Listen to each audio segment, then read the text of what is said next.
O yung Quadcom mga kababayan, nagpa-presscon ngayon kasi tinurnover na daw nila yung mga documents sa Office of the Solicitor General in relation doon sa mga iniimbestiga nila na mga kaso involving criminal activities. Pakinggan po natin mga kababayan yung presscon.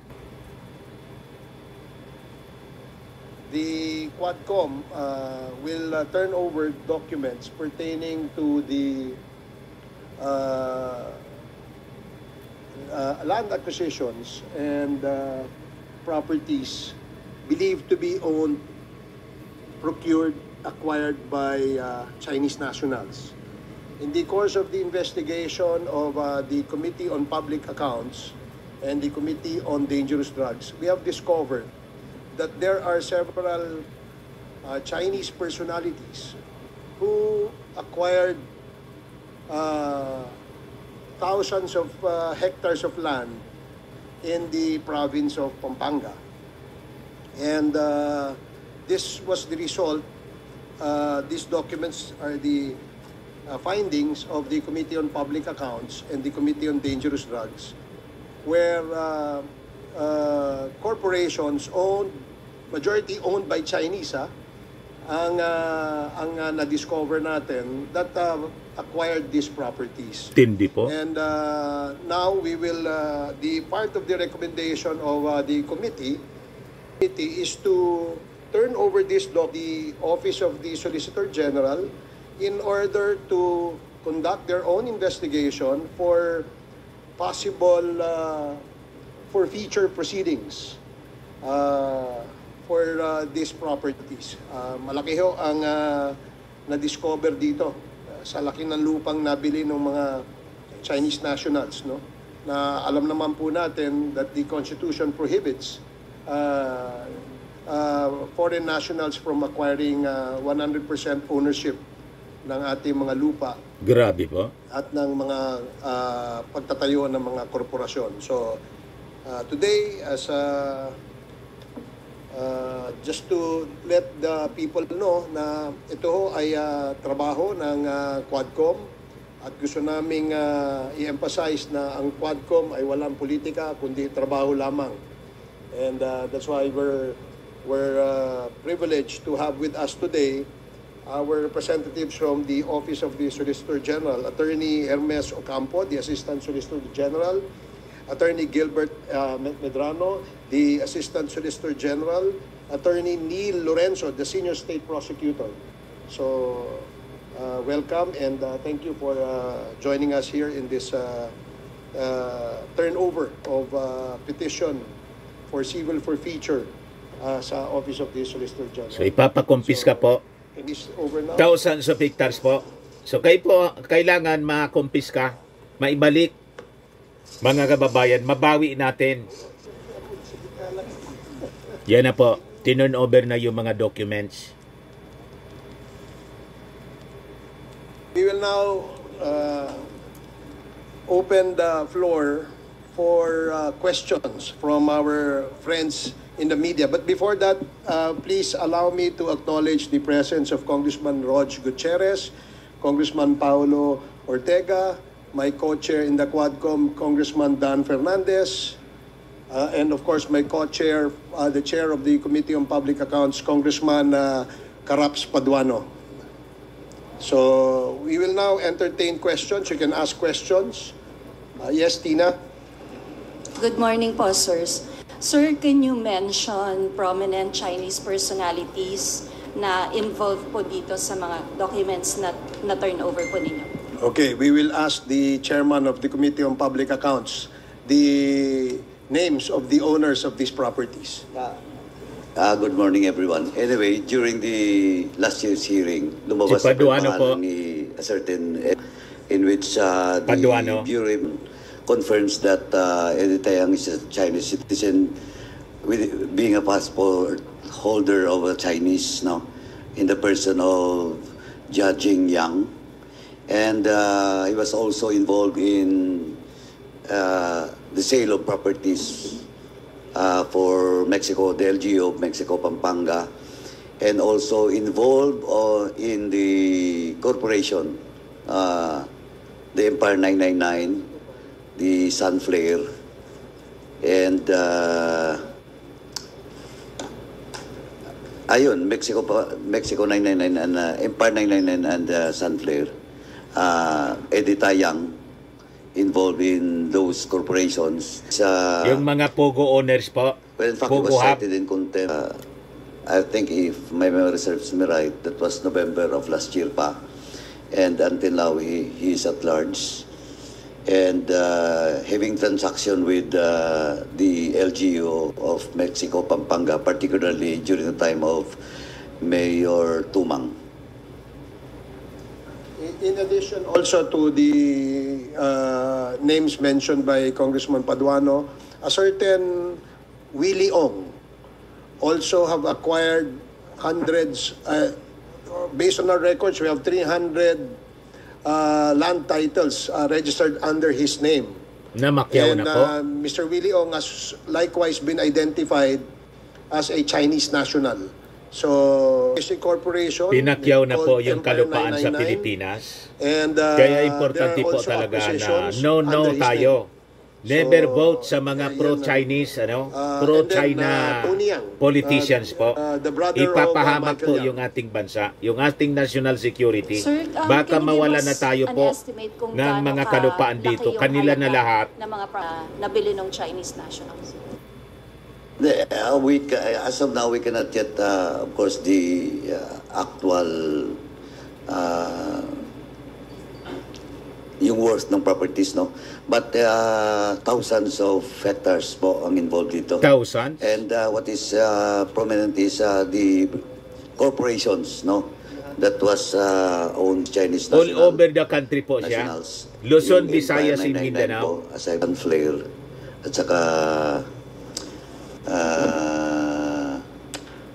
Empire 999 and Sunflare po. In addition to that, para at least medyo klaro, kasi yung Empire 999, Realty Corporation, isang company lang yon. Consider mo yung pinag-uusapan ditong Kaya titles, pasalamat po tayo almost, sa Quadcom. 300 titles. Isang corporation. So meaning, marami Itong pa Quadcom tayong po, hindi na-discover pilit na ng mga sinasiraan po ng mga vloggers that na are Chinese nagnausog. pretending to be Filipino. So yun ang malaking trabaho na dapat nating asikasuhan, especially ang ating pong Solicitor General, na makita itong mga corporation na to, na maraming mga pure Chinese na pretending to be Filipinos and owning and buying properties. Sir, just a clarification, Chinese lang po ba? Walang mga Filipino officials na naging kasabwat nila para mabili yung mga property na yan? Diyan sa sinabit ninyong documents sa I-viral po ninyo ito, Hello. mga kababayan, As I've na said, video natin. particularly Mga Marcos with the transaction loyalists. between Edita Yang and the sale of property which is worth 79.5 million. Para in malaman Mexico, ng Pampanga. buong mundo. The person of interest involved here is the former mayor, Mayor Tumang, Tede Tumang. Alam po naman natin na he was already dismissed twice by the Office of the Ombudsman. So, kung Filipino po, lahat na mga properties that was sold to Mexico, Pampanga, kay Mayor Tede Tumang po, at saka yung mga some of the employees, particularly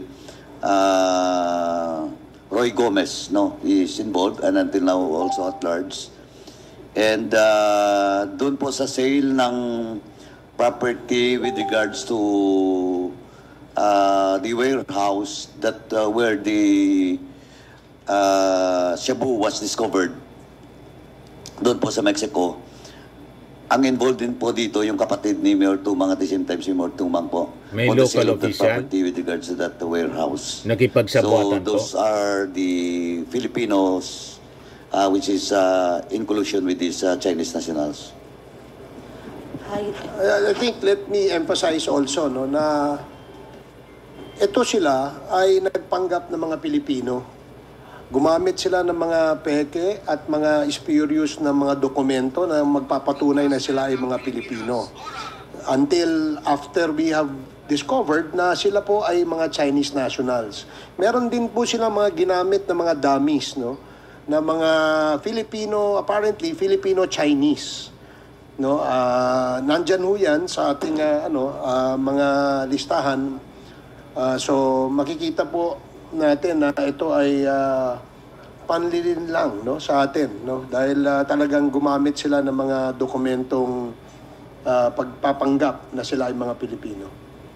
Sir, saka in addition to that, kailangan very critical tayo doon sa PSA, saka doon sa local civil registrar. May mga very kasabwat particular po. tayo doon. Dahil doon tayo, doon na lang, yun ang ginamit ng mga Chinese. Ang PSA, nag-relax sila doon sa requirements nila. Certificate.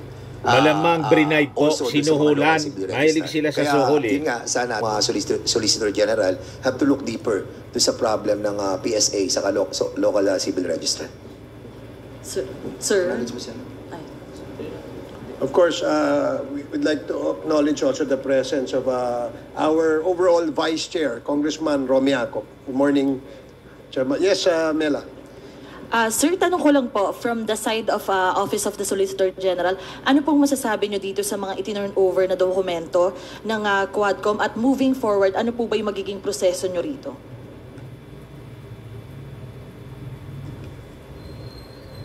Hindi pa po namin nakikita yung contents ng mga documents turned over to us now, pero may mga listahan po dito sa invitation ng mga honorable chairpersons ng Quadcom.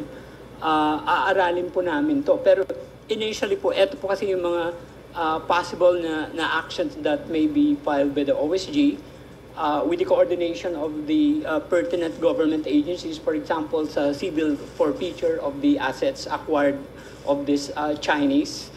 So tama po na i-forfeit, bawiin natin. AMLAC.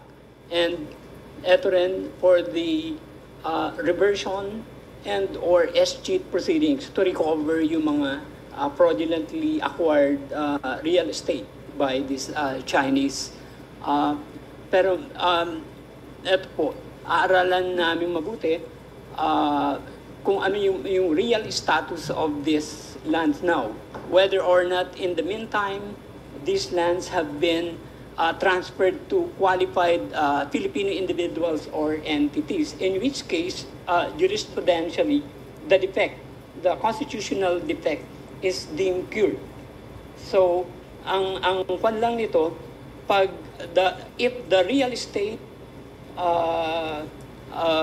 is still in the next Chinese, we will file then actions, escheat or reversion.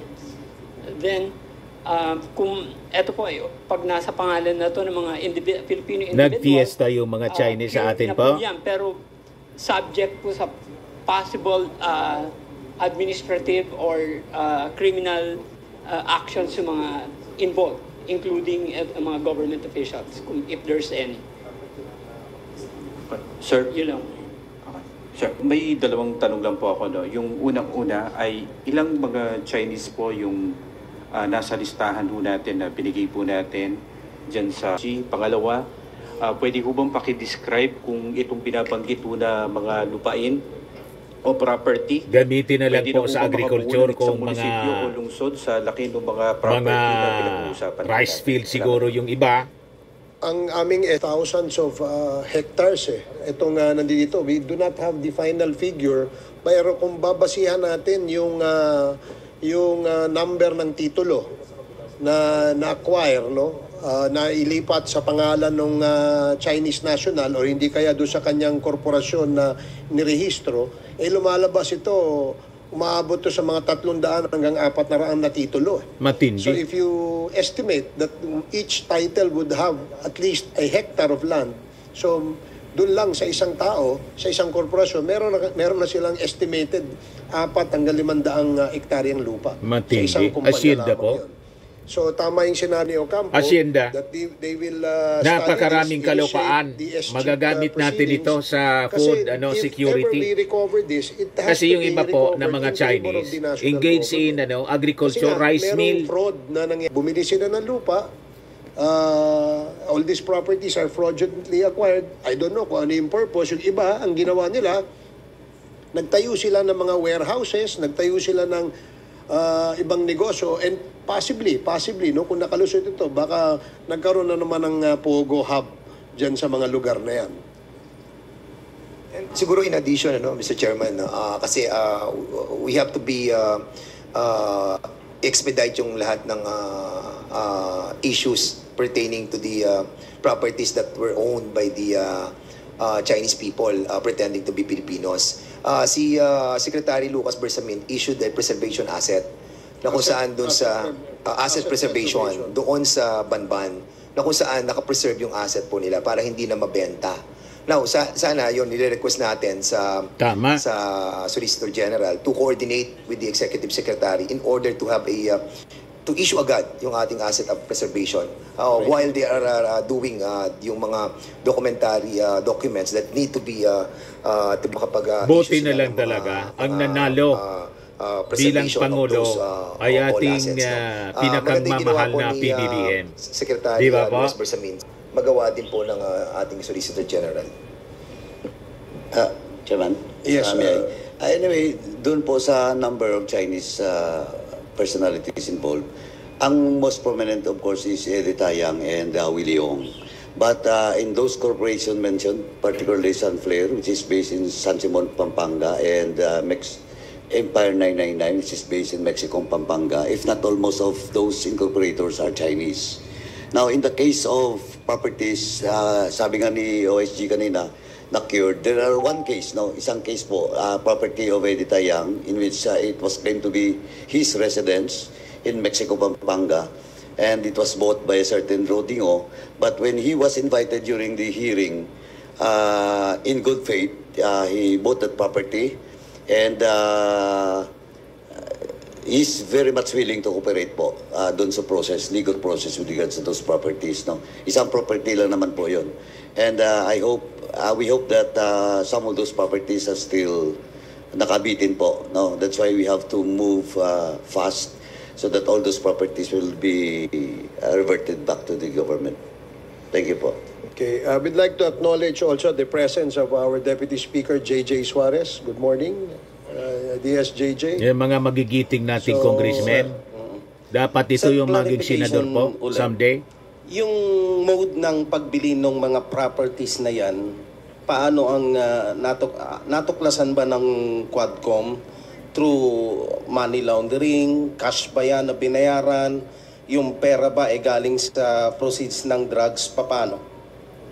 At saka Pogo pala. Patuloy pa rin yung ating investigation dyan. As far as paano sila nakapag-acquire, of course, they possess fraudulent documents pertaining, saying that they are all Filipinos. Kaya regular, merong presumption of regularity doon sa kanilang pag-acquire nito mga property. Doon sa Davao, remember po, yung na-discovering mga fraudulent, mga fake birth certificates na mga Chinese, napakarami po. Ay isang para makapag-launder o makapaghugas sila o makapaglaba, in layman's language, ng kanilang pera. That hopefully we will be able also to discover kung ano yung source ng pondong ito.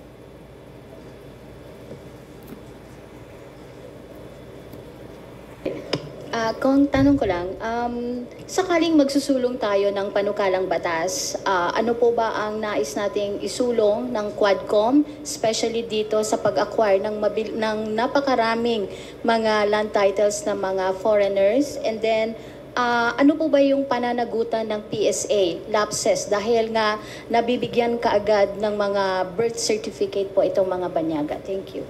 Well, dun sa pag-acquire nila ng property bilang foreigner, nasa constitution po yan. So, hindi na po siguro kailangan gumawa ng batas because there was a clear violation of the provision of the constitution. Pero doon sa PSA, yan po ang aming pinag-aaralan sa ngayon. Kailangan maging mahigpit yung requirements para bago sila mag-issue ng certificate of live birth. Lalong-lalo na doon sa mga nag-a-apply under the policy of late registration. Kasi karamihan dito sa mga Chinese na ito ay late registration. So, doon pa lang dapat magtaka nga tayo eh. 18, Alice Go, for example, 19 years old na siya nung nag-apply siya for Filipino citizenship. Sabi niya, late registration dahil daw lumaki siya sa farm, hindi na asikaso ng kanyang mga magulang, no? Yung pagka-re-rehistro sa kanya. Kaya nga, isa yan sa tinitingnan nitong Quadcom. Kasama dyan, yung ating local civil registrar. Kasi ang endorsement nang gagaling sa kanila bago yan umakyat doon sa PSA. So, natin, kaya malabo po yung akusasyon, propaganda ng mga vloggers nila na itong Quadcom, ang tawag nila Huwadcom daw po. Yan ang kanila. Sinisiraan po ito na ginagamit sa politika. Malabo pong politika ito. Ang problem, yung defense ng PSA, first, binabalik nila doon sa LCR. Because they're just receiving the documents coming from the local civil registry. Nabuking kasi po yung agenda ng China, yung infiltration na ginawa nila dito sa ating bansa para maging friendly tayo sa kanila. Madali na lang po yung invasion nila sa atin. We have to laws that will make sure na hindi na po lulusot itong mga kasong ganito.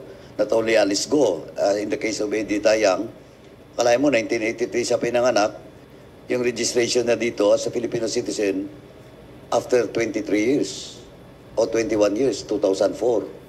So, doon po sila nakakalusot. Kaya kailangan we have to legislate laws na siguro po natin na hindi ito lumusot in the future. Yung mga ganito pong kalakaran. Saka in addition to that, kasi yung PSA, meron silang service provider para doon sa kanilang automation, doon sa ating pong tinatawag po nating registration, no? At ang service provider nila for so many years, no? I think 10 taon na yung service provider na yon. And they spend like, I think, if I'm not mistaken, during the investigation namin, wala pa sa Quadcom to. If I am right, kung hindi sa dangerous drugs, sa public accounts, na-mention doon yung contract. Ang contract na inabot ng PSA, no, doon sa service provider nila, almost, I think, if I'm not mistaken, 5 billion. So, kung meron tayong ganong klase ng kontrata, no, doon sa PSA, being owned by a private corporation, not owned by the government, at stake yung ating tinatawag na mga profile ng bawat Pilipino na dumadaan sa kanila. And I think the Solicitor General have to check on this as well. Yung contract ng PSA doon sa Unisys. Unisys ang kontrata nila eh. At sa Unisys, according to this federal investigation that was conducted in the United States, meron silang case against this Unisys Corporation. We tackled this in the committee, and I think it is imperative on the part of the Solicitor General to look into this. Question. Yung pagpasa ng documents sa OSG, does this mean that the Quadcom has finished tackling yung issue ng illegal drugs saka yung mga warehouses na allegedly owned by Chinese nationals? No, hindi pa. Ito lang yung aming nakita na I think sufficient and substantial na yung aming investigation na nagawa dito sa particular na Chinese national na ito at saka yung kanilang corporation, no? Yung Empire 999, Mr. Willie O, Mr. Edita Yang. So we feel that immediately we have to initiate the forfeiture proceedings nang sa ganun, hindi na po tayo maisahan. Baka maibenta ho yan eh. Kagaya ng isang property ay naibenta, yung 6 hectares yata nabenta dun sa Mr. Ruding mo. No? Buyer in good faith siya, akala naman niya, Pilipino yung kausap niya until we discovered that hindi pala ito totoong Pilipino. So sir, this is not part of the partial committee report po, or this is part of the partial committee report? Hindi pa ito yung kasi we're still writing the partial committee report, and eventually baka itong linggo ito, baka next week siguro we will be able to to turn over the partial committee report to the agencies concerned. Ito ay nakita lang namin that there is an urgency. Kasi nga, baka biglang maibenta to bukas. No? I remember, yung kay Empire 999, investigate natin yun ng October last year, di ba? Oh, yung pagdating ng mga bandang March and April, naibenta niya yung property. So, medyo gusto natin sana, merong tayong urgency dito. Sir, bukas Matindi po. kwadlo si dating Pangulong Rodrigo Duterte. In-invite na po si Digong. Galing tanong mo, Vic. Kala ko dito lang tayo muna sa property. Sige, hindi. We already sent out invitations. Nireiterate lamang natin. Kasi nga yung dati na pinadala natin, kundi ako nagkakamali, during our second or third Quadcom hearing yan, napadala natin yung mga invitation yan. Pero walang tugon. Walang, no? That's why we reiterated. Maaring hindi natanggap, maaring, kaya nga, itong invitation na ito, nagpadala tayo ulit. Natanggap po ba? Wala pa kaming feedback. I think we course it through the PNP na mapadala ito para mas mabilis.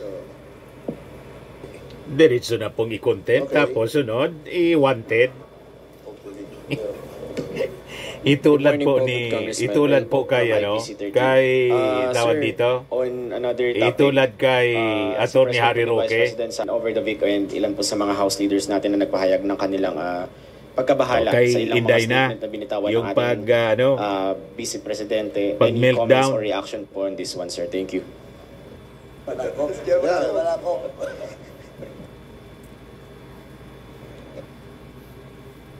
Parang ayaw yung iba Ayun magsalita. sa akin talaga, gusto kong tanungin kung okay lang ba siya eh. Nag-aalala po talaga ako eh. Pero the statements were not even, for me, hindi na siya political eh. Parang it's a question of kultura. Nasa kultura ba nating mga Pilipino yung mga ganyan na statements? Ganyan ba tayo pinalaki? Ganyan ba kapaligiran natin? So, talagang nanlilisik. Parang galit na galit sa mundo. So, yun lang. Kaya talagang question ko po eh, kung talagang okay ba siya. So, yun. Yung iba ayaw na magsalita po. Well, I have to agree with si Congressman Ortega. I think it's a cultural issue, especially yung relation to dun sa description ng bangkay. And I think most of the people have already complained po, no? I think it doesn't really involve any comment on our part as congressmen, and we leave it siguro to the people to decide on how they would see that as qualities of a leader. Yun po. Go ahead. Following up with that lang po, some of the Young Guns leaders requested psychological evaluation for the Vice President, sir. Would this be firm or may re-recommenda daw po ba tayo na Titingin. Yun naman talaga po ang kailangan ni Inday, psychological evaluation po. Suggestion lang naman. Una-una, hindi rin naman ako pwedeng magrekomenda at wala rin akong kilala. Kasi so far parang okay pa naman ako. Pero the people have seen the interview. So parang may something. Ewan ko.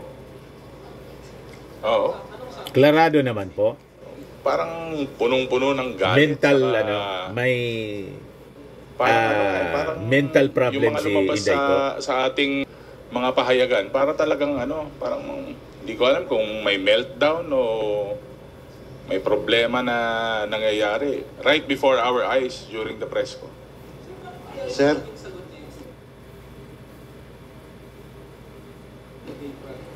Yun ang lalabas sa news juicy eh. So, dito naman sa Quadcom, from the start, we've been evidence-based. Kung ano po ang mga lumalabas sa aming legislative inquiry, very clear po yun na yun po ang lumalabas at napapalabas po sa social media. But, again, baka it's another diversionary tactic. Sir, sabi ni Attorney Sal Panelo kanina sa interview, hindi naman daw publicly sinabi ni VP Sara yon. Parang sa group chat lang daw yon. Doon sa sinabi na huhukayin nyo, yung paghuhukay. Hindi, magaling talaga siya sa ganun. Yung kasi siya yung official interpreter dati ng dating Pangulo. So malamang ginagawa na rin niya dito ngayon. Damage control. Group chat nga, sabi. Pero pinablik niya eh. Sinabi niya in public. Di ba? Malinaw yon. Talaga. Yes. Why do you think po? Bakit po sa tingin ninyo ganun yung nangyari kay and you even mentioned Kong Ortega na parang may meltdown or may problema na nangyari. Why do you think po na nagkaganon? Well, siguro sa nangyayari sa ating Vice President, nagkakaroon siya ng, I think she's being overwhelmed by anger and hate. Pag ang isang tao ay sobrang galit, nawawala siya sa sense of decency sa aking paningin. And sometimes, yung how you manage yung hate sa yung katawan at saka yung nasasaktan ka, it's also a test of your character. Correct. Diba? How you manage these things, it's a test of your character. So in the case of the Vice President, ay lumalabas po yung flaw sa kanyang karakter. Kasi natatalo ng kanyang galit. Yun po yung aking nakikita as far as this representation is concerned. Maraming salamat po. Sir, hello po. Parang ang hugot po ni VP Sara, yung ginagawang pagkalkal doon sa kanyang confidential fund, yung paggamit ng pondo ng kanyang office ng Kamara. So ang House of Representatives po ba kayo, magbabago ba kayo or mag-a-adjust ba kayo, maghihinay-hinay ba kayo sa pag-iimbestiga sa kanyang paggamit po ng pondo? Sa ganang amin, the performance of one's duty should be the primordial consideration. Trabaho po namin yun eh. And therefore, dapat walang let up. What really happened and so far tuloy-tuloy po ang investigasyon. Malamang bumigay si Inday. And the Department of Education when she was still the secretary. Kasi pag magbibigay po kami ng leeway, hindi po na yata in accordance with our mandate. Ganun po ang paningin namin doon. Sir, before that, we'd like to acknowledge the presence also of our Senior Deputy Speaker, Dong Gonzales. Good morning. Okay, continue. Sir, yung dito sa nakita nyo na sabi nyo nga may meltdown, kakaiba, yung galit, ganito, ganyan. May nakikita ba kayo na parang signs ng psychological incapacity dun sa nangyari kay Vice President dun sa tinanong na po. Psychological incapacity, impeachable yan. I think we would not be in a proper position to determine that. Siguro, evaluation talaga, professional. Psychiatrist. You should see a psychologist or psychiatrist. Kasi sila po ang expert dito eh. Hindi po kami. Di man sila mga doktor. Sorry, kaya ganon din yung ating recommendation. Hindi tayo competent si Pangulong expert. Marcos and kailangan may tumingin talagang expert sa mental condition po, mental health condition. Pero din po kasi binanggit, laban din po kay Speaker Romualdez na sinabi niyang embarrassment daw po ang ating House Speaker. As House leaders, ano pong masasabi po ninyo dun sa pahayag po na yun? That's her opinion. It's not the opinion of 120 million Filipinos. Di po ba? And she is entitled to her opinion. Sir, follow-up lang. Kasi yung embarrassment po is stemming from doon sa sinabi ni VP Sara na tumanggap daw po ng suhol si Speaker Romualdez. Do you know anything about this? Or what can you say about this po? Suhol saan yun? She did not expound or elaborate po yung tungkol doon sa susunod daw niyang press con. Pero, so we will not be commenting on that. Kasi hindi naman namin alam kung ano suhol yan. Hayaan mo po muna mag-expound siya. Then we'll answer the issue. Correct. And second siguro, I'd just like to add no. Just like what we have done with the Office of the Vice President, giving due courtesy to that office, ang unsolicited advice po is the Vice President should also give due courtesy to the Office of the President and of course to the late Ferdinand Marcos Sr. Yun lang po. Kasi well in fact, for the record, napakaganda na pong binigay naming courtesy sa kanya nung she was invited during the Good Government Committee hearing. Well, in fact, he was allowed to speak while not taking her oath. So, yun lang po, unsolicited advice. Just give due courtesy to the office of the President. Congressman Gonzales po, no? Well, regarding dun sa suhol, di po namin alam yun. Diba? Ang pagkaalam ko po, from the day of the campaign, ang kasama po ni Vice President Sara ay si Speaker Martin Romualdez. Alam niyo po, sa totoo lang, pag nag-uusap kami ni Speaker, kasi po may survey na lumabas na mababasa sa Pampanga during those times, ang pinakiusap ni Speaker Romualdez sa amin na kung pwede tulungan si Vice President Sara sa Pampanga. Kasi Kita nga, mo? may kandidatong Kapampangan doon, si Kiko Pangilinan. At mataas si Kiko Pangilinan kasi Kapampangan. So, po So dapat magtanaw ng utang ng loob from si day Inday 1 up to kay Martin. the proclamation po, si Speaker Martin Romualdez. Ang kwento, lahat po, siya po ang nagmamalasakit kay Vice President Sara. Kaya nagtataka po ako, biglang bumaligtad, na kung hindi sa'yo, Speaker Martin Romualdez, hindi ako naging Vice President. Meron pong statement ganyan nung napanood po natin yun. Kaya sana po, hindi po natin alam kung ano ang nasa isip ni Vice President Sara at yun man lang sabihin mo na uukayin mo yung tatay at itatapon mo sa West Philippine Sea. Ako po isang nasaktan bilang anak. Kung ako po si Senator Amy Marcos, sinabi sa tatay ko yun, palagay ko, hindi na po kami pwedeng magkita at mag-usap sa panahon na yun. Sasabihin ko, ibang klase na to, ibang usapan na to. So, sana po walang ganyang usapan.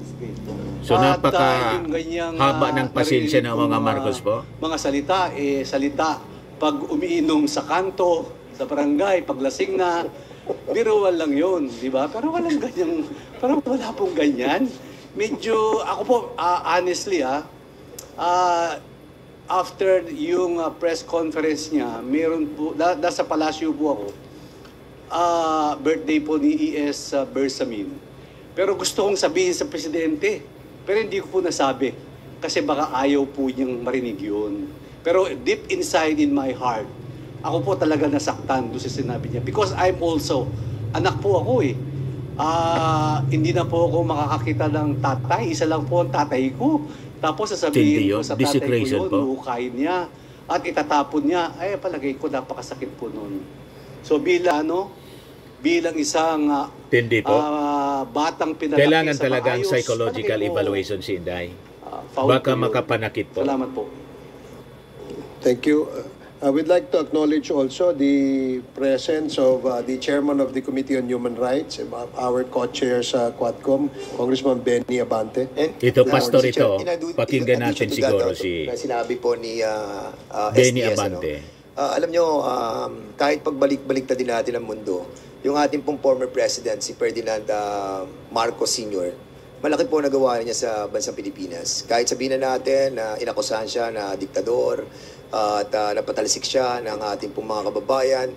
Pero at the end of the day, we have to accept that he made a lot of things for the Filipino people. At yung pong pagsasabi na huhukayin siya at itatapos sa West Philippine Sea, medyo parang sa mga nagmamahal, no, lalo na yung mga Marcos loyalists, no, na nakita natin na talagang pinaglalaban yung ating pong dating Pangulo. Napakasakit po nun. And we have to be careful with our statements, no?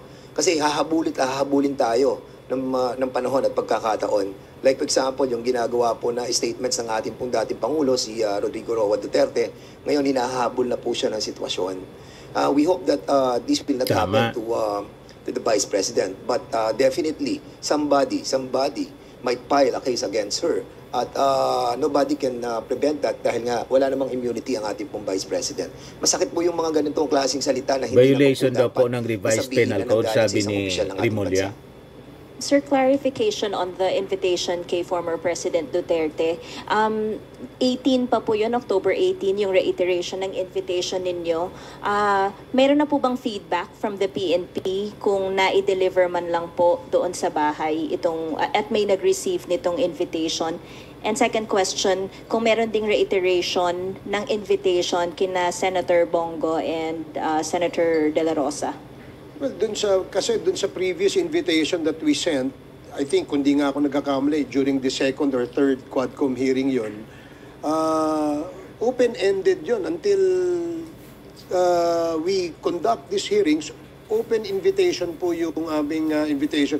We only had to reiterate kasi para matagal-tagal na rin yun. This is already the 9th and going to be the 10th hearing of the joint committee hearing. So that's why we had to send and reiterate the invitation. Pero I understand may sulat din po kayo kay CIDG Chief yes, we did. Ensure na may magre-receive. May feedback na po.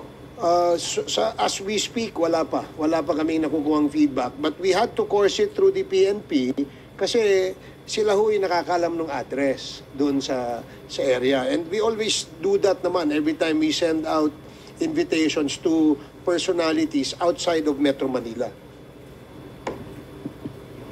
Ako, magandang umaga po. Habol ko lang po, hingi lang po na reaction dun sa parallel investigation na gagawin ng Senate dun sa EJK tsaka drug war. Well, kami, I'm sure narinig nyo na yung aming opinion tungkol dyan. Kami sang-ayon din kami dyan. No? In fact, mas maganda nga na magkaroon din parallel investigation. Sabi si Pimentel daw yung mangunguna. Sa aming rules. Tinunover sa committee ni Pimentel. Merong ganyang parallel investigation, we do expect that in sync ang lower house at saka ang Senate dito sa usapin tungkol sa EJK. We really have to come up with a law, no, para matigil at hindi na mangyari po itong mga ganitong klaseng extrajudicial killings. Now, my opinion, I'm sure may colleagues here, may co-chairs, meron din silang sariling opinion. Opinion ko, kung merong ang Senate, meron din ang House, ba't hindi na lang natin pag-isahin, parang BICAM. Tama. Isang joint committee hearing, nandyan ang Kongreso, bright idea po. Diyan yung ating very good, BICAM. No? I think mas komprehensibo at siyempre mas maraming mga intelligent questions na maitatanong ang mga membro nitong so it has to be some sort of may patama joint, intelligent questions. Every time may SONA, di ba? Meron tayong joint malayo po yung Senate sa Quadcom sa mga pagtatanong. Sa tingin. I don't know. Ito ng mga mambabatas Kaya yung kung uunahin nila yung personal na interes sa pamamagitan ng pagsabi na may kampanya kasi kaya wala sila, isa sa kanilang mandato at obligasyon ay itong ating ginagawang conducting an investigation in aid of legislation. Yan po ang aming trabaho. Matagal pa yung kampanya. Ay pinag-aaralan, isipan po yan. Saka lalo na Pebrero pa dapat yung mga senador magkampanya. Kami ng dalawang bill, no? Di ba? Yung pong declaring EJK at yung isa ng pag-stop ng POGO. Now, kung hindi magiging sinking yung upper and lower house pagdating sa ganitong klase ng investigation at bills na pinal natin, by December ang order ng Presidente tigil. Kung hindi natin mag-aaprubahan yung POGO bill we filed together with the upper house, mababaliwala po yung ating pong ginawang submission or filing of that two bills. Mas maganda po para mapabilis po yung ating pong kilos, ay magsama na po ang Senado at ang Kongreso. Correct. Very bright. Habol ko lang. By the way, ipopropose pa namin yan kung ano ang masasabi ng ating Senate President at saka ng ating Speaker of the House. No? It was just an idea na tinitingnan natin kasi masabi na mas marami talagang magagaling po sa congressman natin, mga kababayan, di ba? Bawat Pilipino naniniwala na kinukundina natin ang mga pagpatay. Wala po siguro magsasabi dito na natutuwa sila mayroong pinapatay, di ba? So dahil nga ganito kalawak itong usapin na ito at itong usapin na ito ay isang usapin of national importance, therefore ang Kongreso, ang Senado at ang lower house ay dapat magtipon correct para talakayin itong usapin na ito at gumawa ng solusyon ng sa ganon ay hindi na maulit ito. Habol ko lang po, ibabalik ko lang ng konti doon sa kanina. Bukod po ba doon sa pagbili ng lupa, meron po bang ginamitan ng ibang peking birth certificate para makakuha halimbawa ng gun license tsaka ng driver's license? May ganun po bang nakita yung Quadcom? Hello, lahat po. It all started with LCR and PSA. Pag may PSA na po, papasok na po yung LTO. Lahat na, and that includes passports. So, lahat ng mga government IDs and passports, doon talaga nagsimula doon sa LCR at saka sa PSA. So makikita ninyo po, very relaxed and composed po yung papresko ng Congress. I-compare ninyo sa presko ni ni Inday, punong-puno ng sa case nito niya ng hatred. Okay, di ba po? Emotional masyado. Ito wala, relax sila. Recommendation yata ni SP yan, and of course we respect that dahil sila naman po ay bound by their rules. Ganon din kami dito sa House. Pwedeng si Senator Bato because he's being implicated, bilang chairman ng Committee on Public Order and Dangerous Drugs sa Senate. That's why siguro naisip ni SP na ilagay sa Blue Ribbon at si Senator Coco Pimentel magdi-lead. Sir, good morning po. Rose po sa UNTV. Sir, we're preparing 2 scenarios tomorrow for the Quadcom hearing. Kung mag-a-attend si dating Presidente Duterte, how do we prepare for it? At kung hindi siya dadalo, what do we expect? Do we have new witnesses to present that will corroborate the reward system of the anti-drug war? That's a good, tough question. But the chairman of the Committee on Human Rights will be able to answer that. Congressman Benny. Magandang umaga po. Sorry, si Pastor Benny Abante. Anyway, bilang chairman po ng Committee on Human Rights, noon pa, nais na namin imbitahan ang ating dating Pangulo to appear. Not a person na inaakusahan namin, kundi bigyan ng linaw talaga ang lahat ng mga bagay na ito. Particularly yung EJK. Pagkat binanggit naman ni Colonel Espinito at ng mga ibang mga kapulisan natin na talaga may EJK. Ngayon, kung halimbawa hindi makakadalo ang Pangulo, ine-expect namin siyang dumalo sapagkat sinabi naman niya sa media na if he is invited, ay darating siya. Kaya palagay ko sa akin po, walang pagdududa na he might come. Kung di siya tumating, meron pa po kaming mga witnesses na talagang magsasalita patungkol sa mga bagay na ito. Actually, yung invitation ng Presidente nung nakaraan pa yan, and to invite him once again in tomorrow's hearing is just normal, no?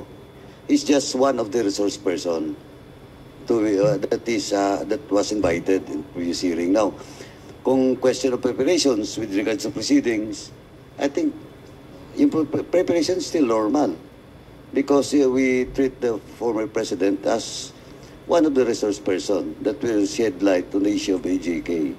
So wala pong magbabago. Appears po tomorrow.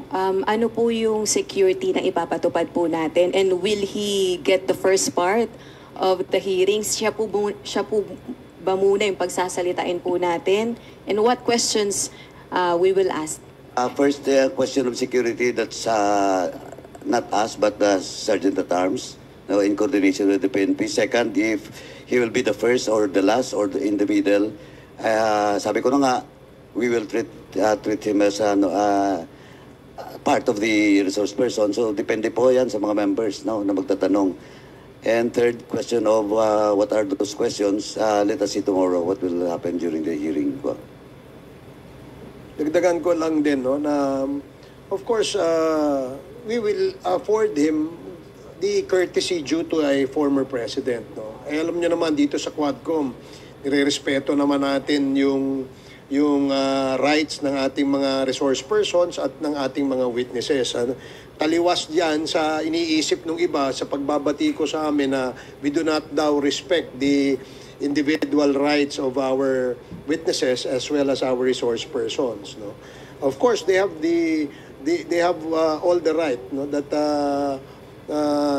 we will extend to them. Kasi lalo na yan, na dati pong Pangulo si former President Duterte. So definitely, we will respect him as a person and respect his office as the Very President professional of the po, Republic mga of the kababayan Philippines. itong ating mga honorable talaga po, mga Sa congressmen. akin naman, more than asking any educated question, we would like to listen to his educated answer. Ibig sabihin, we're willing to listen. Di ba? I mean, for him to explain to us yung war on drugs, we're willing to listen. For him to explain to us why is it necessary on the war on drugs that more than 20,000 people were killed. We are willing to listen. Oo. We're willing to listen na sinabi niya several times na patayin ang mga drug pushers. For example, we're willing to listen kung bakit niya sinabi yan. We're willing to listen na yung kanya mga binanggit na pinapatay, na-involve din ang ilang mga pulis na gawin ang hindi dapat gawin. We're willing to listen. We're willing to listen to him. Nasabihin niya, nagkaroon ba ng due process bilang chairman ng Committee on Human Rights? What I'm concerned about ito, nagkaroon pa ng due process. Nagkaroon ba na tinatawag natin sa konstitusyon na binigyan ng pagkakataon kahit mga suspect yan na hindi natin binibilang na mga kriminal unless proven guilty. Bilang ang ating dating Pangulo ay piskal. Matindi. Naniniwala po siya sa due process. Malamang hindi mag-attend. Naniniwala po siya na dapat pagkakataon. Abangan natin bukas, malamang hindi mag-attend si Digong. Tingnan natin kung totoong maisog si Digong. Tulad ng sinasabi ng kanya mga supporters. Ang mga pinatag po siya sa mga maliit. Pero yung mga malalaking drug lords, buhay pa hanggang ngayon. That is what we would like to know. Lang kasi sa mga social media feed or post po ng mga supporters ng Duterte camp, his attendance may lead to contempt. Yung pong respect that the Quadcom will accord the former president, is that enough assurance for him not to be contempt? I cannot, the committee personally, I cannot assure that. It's up to him to be present tomorrow, and it's up to his answers and his actuation during the hearing. So, for me, sabi ko na nga, hindi ko pwedeng pangunahan ng dating Pangulo. Let us see what will happen tomorrow. But one thing for sure, we will afford him the due courtesy, his office should be afforded. Siguro, kung gagalaw siya, Sir, follow up ko lang he will act like a respectable man, meron ba akong honorable, if I, baka then irerespeto din siya siyempre. Kasi respect begets respect. Ganun kasi lang meron yun. ding ID Yang. ID Tai Yang is same as Tony Yang. No. Iba yan, magkaiba yan. But this ID... ID Tayang, yung Chinese name niya is Jia-Jing Yang. Okay, sir. Pero related ba to sa kay Michael Yang and Tony Yang, sir? Si Eddie Tayang is related by business associations. As business associate Yeah, of but of Michael course si Yang Tony Yang is related to Michael Yang, the brother of Michael Yang. So, itong si ID Tai Yang is business associate ni Tony Yang. Tama, No, sir? no, ni Michael Yang. Michael Yang. Okay, thank you. Thank you, sir. I just like Sir, kagaya po nung nangyari sa good government na hearing, hindi po tumayo si VP Sara para mag-take ng oath. Granting po pumunta po si former president at hindi rin po tumayo para mag-take ng oath. Again, as I've said, I cannot personally, no, I cannot answer about it, but we have to stick in our rules. What is our rules should be followed during committee hearings. And let us see tomorrow. Let us see tomorrow. Okay, sige, okay. So, maraming salamat sa ating mga kaibigan sa media. Thank you. Yeah, you still have one more question, Rose? Okay. Sir, magko-comment lang si Rose na parang namumula po kayo. Hindi, walang tulog eh. Di ba, you were supposed to be on vacation? Di ba? Nagtanim ako dun sa amin eh, kaya mainit eh. Ako, palagay ko yung tanong kanina, palagay ko mas civil si former president kaysa kay vice president. Palagay ko, magte-take ng oath yan. Mas civil siya eh. Parang sarcasm yun ha. Baka mas malala pa mga kababayan at magmura na magmura. Sa ulitin. Tapos na po yung press con.